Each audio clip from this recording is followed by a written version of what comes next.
Concepcion, pinamanahan ng bilyones ng kanyang lolo at lola.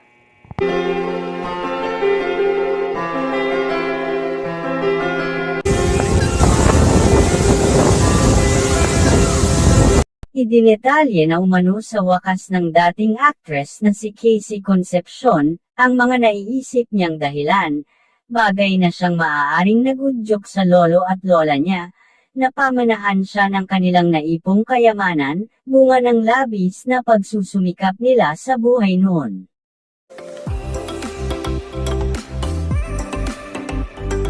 Ayon sa chika, ay hindi daw inasahan ni Casey na may ilalaan na napakalaking yaman para sa kanya ang lolo at lola niya, kasi wala daw siyang maalala na humingi siya sa mga ito sa noong nabubuhay pa ang mga ito, at maging kahit anong pabor ay wala siyang hiningi.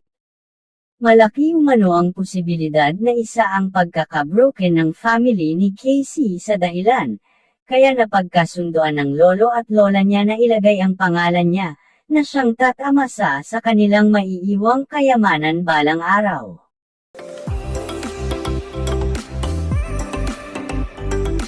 Maliban pa dito, ay tanging si Casey lang daw ang super close sa nasabing lolo at lola niya, at tanging siya lang ang nagbibigay ngiti sa mga ito noon, at higit sa lahat ay siya lang daw ang nag-alaga sa mga ito.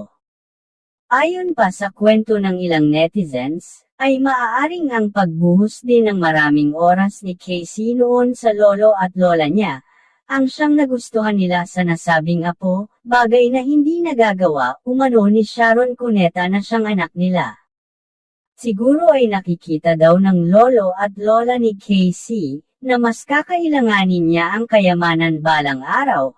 kasi nga hindi siya masyadong masusuportahan ng magulang niya, kasi may mga kanya-kanya na din itong mga pamilya, kaya sa kanya ipinamana halos lahat ng ari-arian nila.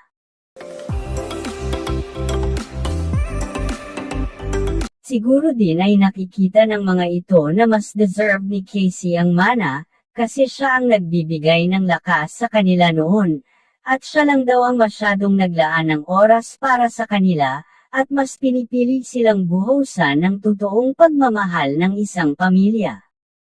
Si Sharon daw kasi ay hindi nagawa ito noon, kasi nga sobrang busy nito sa natamo niyang kasikatan sa kalagitnaan ng kanyang career, at ayon pa sa chika, ay mas pinipili nito ang mga nakakarelasyon niya noon, kaysa sa kanyang mga magulang, dahilan kaya siguro hindi siya nakita ang karapat-dapat na pamanahan. Kayo,